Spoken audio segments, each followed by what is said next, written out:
Hello, everyone. This is JT Keating, Vice President of Product Strategy here at Zimperium. I'd like to welcome you to another webinar. We've actually got a quick series that we're going to be doing in and around mobile phishing.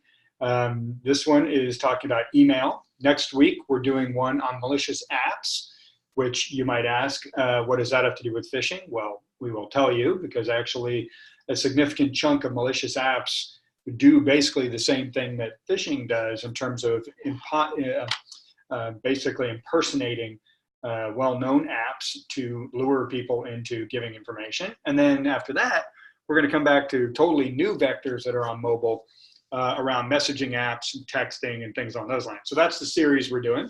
We're going to start today with email, the most obvious and well-known one. Standard stuff. We're going to try and make this 20-25 minutes worth of content. We like to keep all of this, including Q&A, to under 30 minutes. And if there is no Q&A, we don't make it up. We're not big believers in that whole thing. The archived version will be up on the site within the day. And please follow us on all the social media so that you can be kept current on all things having to do with mobile security. So with that, let us dive into mobile phishing. First thing that everybody kind of needs to know is, and we like to baseline on two quick points real quick. First one is an endpoint's an endpoint's an endpoint. If you got patient data sitting on a tablet, it's no different than if you got it sitting on a laptop. If you have to secure information and it happens to be sitting on mobile, you need to protect the mobile device as an endpoint, just like you do traditional. The reality is 60% in the typical enterprise or typical agency of the devices that are accessing corporate data are now mobile. And as a general rule, don't have protection or visibility on them. So we spend all our time and energy on the 40%. The 60% is out there. And by the way, that 60% is in the hands of a user as the admin. They decide what networks they're going to connect to. They decide what apps are going to download. They decide what phishing emails they're going to click on. And they're spending 80% of the time outside of the corporate network. So they are a prime target for the bad guys. Like I said, we like to level set on two things. One is mobile as an endpoint. Two is the fact that mobile devices are under attack. When we level set at the highest level, we have thousands of customers worldwide, tens of millions of endpoints. 100% of them detect threats. 100% of our customers detect threats. So when you put the visibility onto that 60%, you find that you are actually, in fact, under attack. And as we talk about mobile phishing, particularly from an email standpoint, it becomes very obvious very quick why that statement really holds. If you look at it right now, I joke, if you've heard any of our webinars before, this is like the arrow in the FedEx logo. Once somebody points it out to you, you can never unsee it. Same thing. Now that you start thinking about mobile security, you're going to see that there's all these things that are happening all the time. It is absolutely common across the board and is being reported consistently. The point with mobile is different than traditional endpoints, but the laws of security are not. One of the laws is persistence. For as long as bad guys have been going after any given server, any given point of sale system, anything, they've always been focused on being persistent as long as humanly possible. In traditional endpoints, you could be persistent without actually exploiting the device. But since all apps are in containers on mobile, the only way to actually be persistent, and therefore the ultimate goal of the bad guys, is to actually elevate privileges, compromise the device in some way, shape, or form. Get a malicious profile on there in an iOS standpoint, which raises you above containers, go after root access, taking advantage of the fact that since the user is the admin, they don't update their devices very often. So the ultimate goal is all about compromising the device in mobile. There's three other primary attack vectors that come into this. One is malicious apps. The reality is, from an enterprise standpoint, which is what Zimperium has always been protecting, we've been designed from the very beginning to protect enterprises and agencies against targeted attacks. If I'm targeting XYZ company, I'm not going to drop an app in the App Store and pray that an employee from XYZ company downloads it and becomes the scapegoat for starting all sorts of chaos. That's just a bad model. Nobody's going to do that, okay? Now, can a malicious app deliver an exploit to compromise the device? Absolutely. There's no doubts about that. But it's just not efficient. Phishing attacks, which we're going to be spending our time talking about today, is a very real issue. And I'm going to hold off on that comment just for a second, but that is a very real issue, and we'll explain exactly why. At the same time, you can actually take credentials, though. One of the main things here is you can actually deliver an exploit again. Because the minute the browser starts processing that web page, you now can compromise the device itself. And then there's network attacks. Network attacks are almost completely non-existent in the traditional corporate endpoints today. The idea of not trusting your corporate network is completely foreign. But in mobile, it is actually the beginning of 90% of the targeted attacks. The most efficient way of targeting an enterprise is to put a malicious fake network up right near one of the offices of XYZ company, in my example here, and wait till a device connects to it, then compromise it. So 90% of targeted attacks, we've been tracking this for years and years now, begin with a network attack. But we're here to talk about phishing. As I mentioned at the onset, there are 3 primary mobile phishing lures. By the way, if you're really interested in this stuff, which, I mean, I think it's kind of cool, so I'm interested in this stuff. But if you're very interested in this stuff, we have a white paper on our website that is about our machine learning detection of mobile phishing, and it goes through some of the points we're making here in more detail than I will actually have a chance to do. But there are 3 primary lures. Today we're talking about email. That's the standard one everybody always knows about. As I mentioned before, next week we're talking about malicious apps. These are malicious apps that impersonate legitimate apps with the express purpose of, again, phishing credentials as a general rule. And then there are brand new attack vectors on mobile that don't exist in corporate America. And particularly, we're going to be talking about SMS and messaging apps as another venue to be able to lure you over to sites. So, but for today, we're going to be talking about the most popular one, which is email. And the most popular one, not only the most popular one in terms of knowledge and experience, but it's also the one that actually has some protection that has already been put in place by corporate America. The others, not so much. They fall outside of those protections. So everybody's pretty familiar with this, but I think it kind of helps to frame this up. Here's Phishing 101. Phishing 101, whether you're on a laptop or whether you're on a tablet or a smartphone, the fundamentals are still pretty much the same. You get lured or tricked into going to what appears to be a legitimate company. I just happen to pick eBay here. It can, once it takes you to this fake site, if you don't, realize what's going on, not only can it, obviously the main thing is put in your user ID and password. That's what it's asking you for. But as I mentioned earlier, the minute the browser, whether it's on the laptop or whether it's on the smartphone, for instance, starts processing that web page, this is a new web page that is obviously owned by the bad guy. It can, in fact, also deliver an exploit, compromise the device, and now completely weaponize it. And what I mean by completely weaponize it is they now have greater control over that phone than you do. They can do everything from steal everything that's on that device. They can also start sending emails and texts as that device, quite often sending emails inside networks, for instance, to deliver WannaCry or some other ransomware. A lot of folks don't know this, but the Lazarus Group, which is the North Korean hacker army, they are doing Android malware now. And we are coming across a whole bunch of Android malware that the first thing it does is scan every other device that's on a Wi-Fi network the Android device is on to see if they're susceptible to WannaCry. That's if you actually have done something from a malicious app standpoint.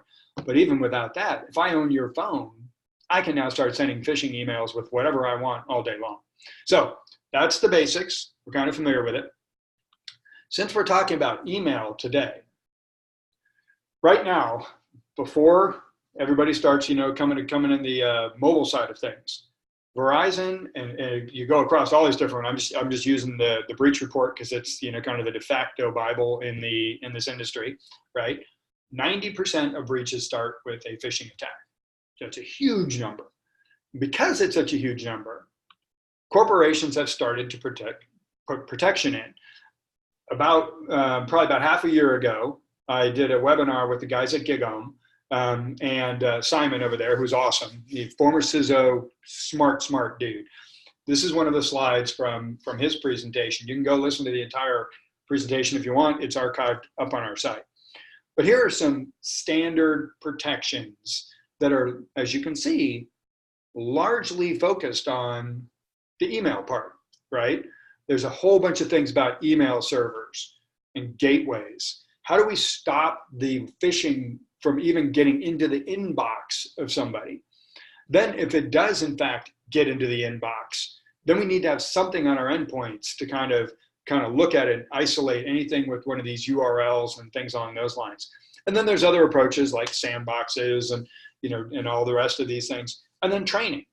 We actually had we did a session with a penetration tester in Italy that was asked to penetrate a financial services company and steal some documents. I mean, steal because it was the penetration test, not legitimately.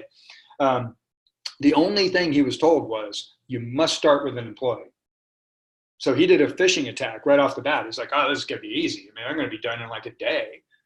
Failed miserably. And they found out the reason it failed miserably is they did training like 2 days before on phishing. If he would have gone back 2 months later, the half-life of phishing training would have made it where it was probably going to be very successful.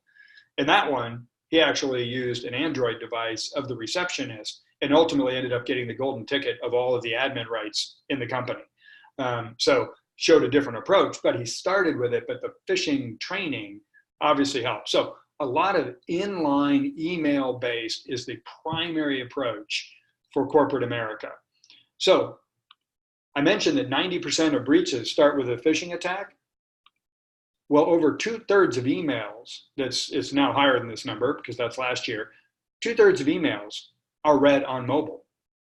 So right off the bat, you're sitting here saying, okay, there's a connection. People are reading their email, and how are they going to respond to this, right? And let's not forget this. No matter what you do from a corporate standpoint, no matter what phishing protection you put in for your corporate email, that's not going to provide any protection at all on personal emails. And even if this is a corporate-owned device, there is something extremely personal about a smartphone.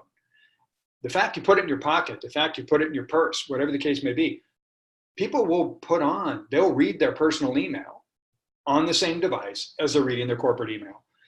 What happens if I get phished over there? Device gets compromised, gets weaponized. Now it's a problem for the enterprise, right? So the traditional protection is not going to help them on the personal side of things. So, and then as a matter of fact, mobile makes phishing way easier than it even was in corporate America. Things like we mentioned, the users are in charge. So these devices are susceptible. The operating system is usually not updated.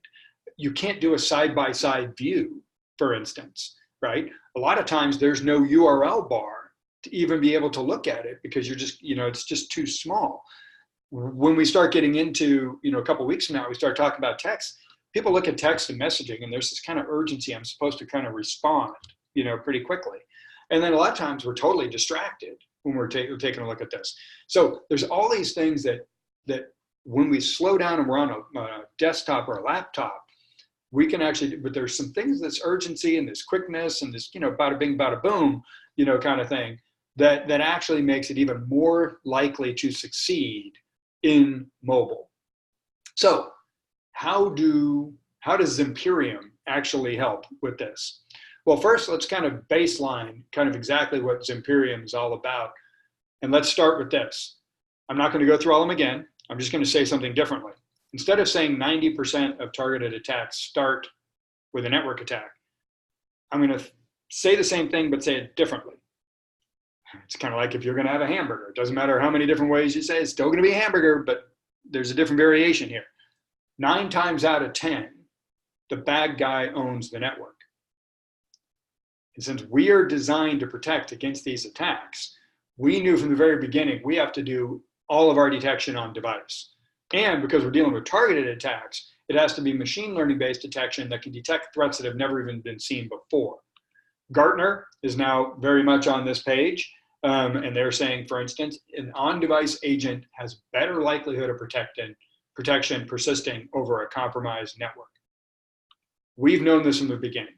We have one core machine learning based engine that's trained up in the cloud, and then because machine learning is pretty process intensive. So we have billions of data points, tens of millions of endpoints that are feeding this. We then are able to determine what are the things that actually would characterize a device network phishing or malicious app attack. It's the machine learning based detection that occurs on device. So it's very fast, very light, and is able to detect all of these threats. We are the only ones that have zero-day detection, machine learning based detection of all four of these in an integrated agent on device. So even if the bad guy owns the network, we can respond with machine speed because we're actually on there. The solutions that do all the detection in the cloud, the first thing the bad guy does is cut off access to the cloud so that it basically nullifies the protection. That's why we knew it was so important to do this. Z9 can be deployed in one of two ways.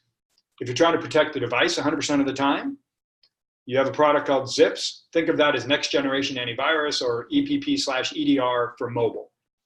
If, however, you have a mobile app and you want to protect that app and the session that app is having, we have an SDK called ZApp for in-app protection. In that case, you're not protecting the device 100% of the time. You're protecting the app and its session.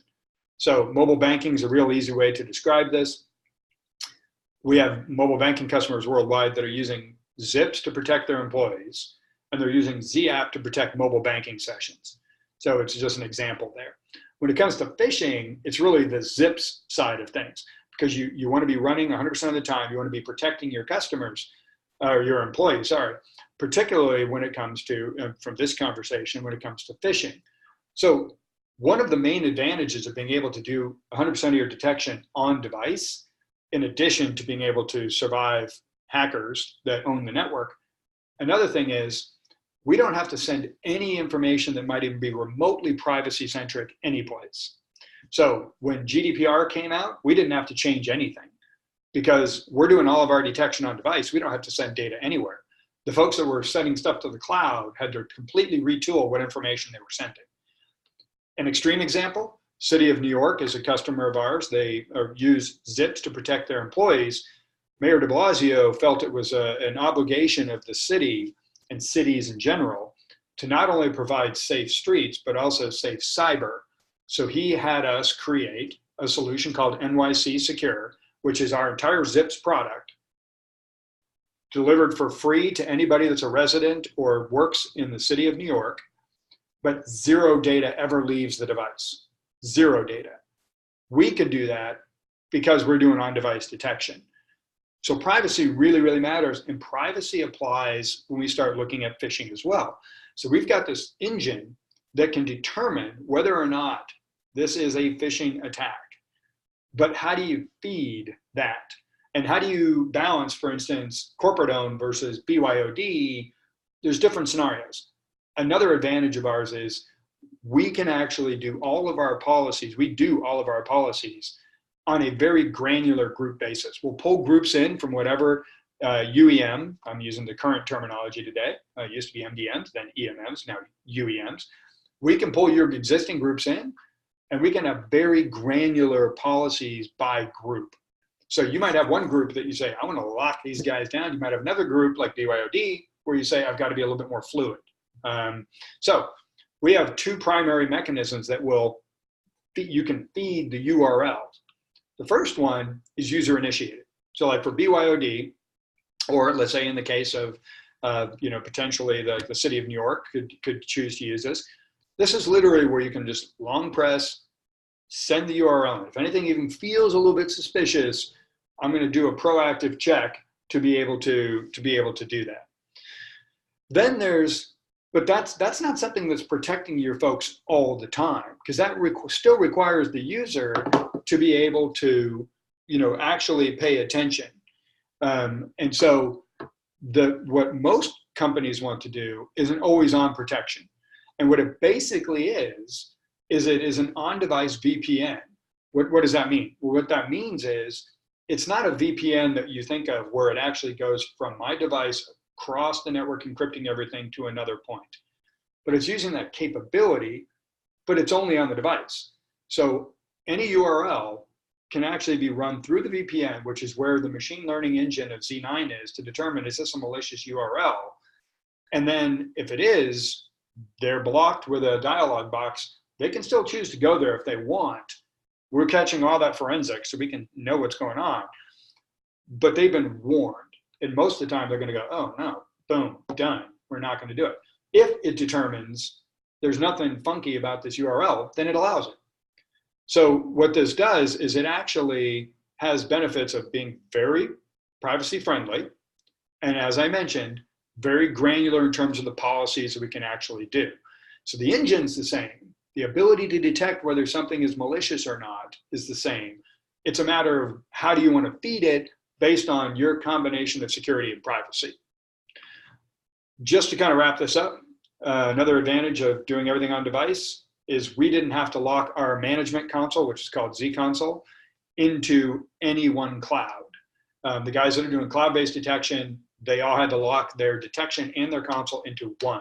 We believe enterprises already have made investments. They already have strategies like moving to Azure, for instance. A lot of customers moving to Azure.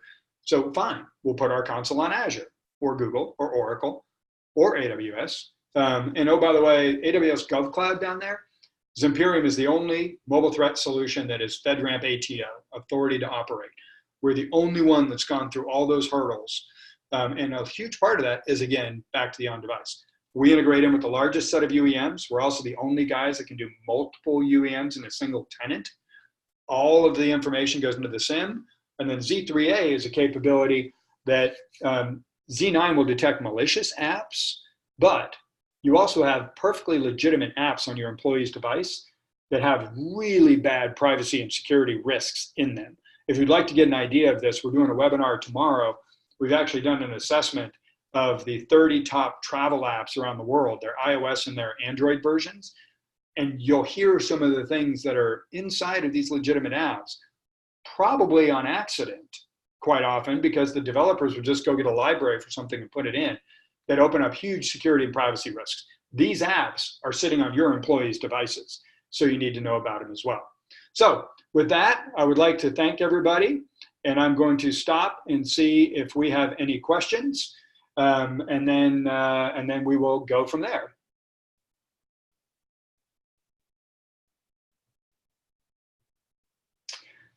Okay, so we have one question here, and that question is there any way that the agent on device downloads the latest feeds about malicious sites, or is it machine learning that does the discovery and knows the site is potentially insecure? So fundamentally, if I'm following the question, and it's good to hear from you again, by the way. I like the conversations you and I have been having.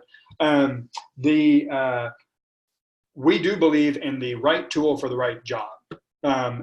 If there is something that's already a known bad site, we can take advantage of that. We can, like, because they all have a half-life. Any malicious site is only up for a few hours. But if we've already detected it someplace and we already know that it's there, we can, in fact, we do have the capability of being able to utilize a list of known bad sites. But at the same time, we've got the machine learning, it's all integrated in together. If you already know something's bad, it's very efficient to go, okay, it's bad. The problem is that site's going to be down before long anyways. Blacklists and phishing are almost useless unless you're using it to stop emails from being delivered like the corporate solutions. So a solution like ours might be the front end where we actually determine something is malicious and then hand it back over to an email system where somebody hasn't even clicked on that email yet. You can realize that URL's there and you can pull it out of the queue. So great question. The next question is, does Z9 determine puny code? To be honest, I don't know the answer to that. So rather than just make it up, I've got your name here. I'll track down the information and send you an email and let you know about that. But thank you for the question. Well, I don't see any other questions. I would like to thank everybody. Like I said, tomorrow we've got the travel app webinar. If you'd like to learn more about the privacy and security risks in apps. And then next week, we're going to be coming back and talking about malicious apps as a means of doing phishing. So that's a really interesting one. Things like BankBot and the like are examples of that. So thank you, everybody. Have a great day.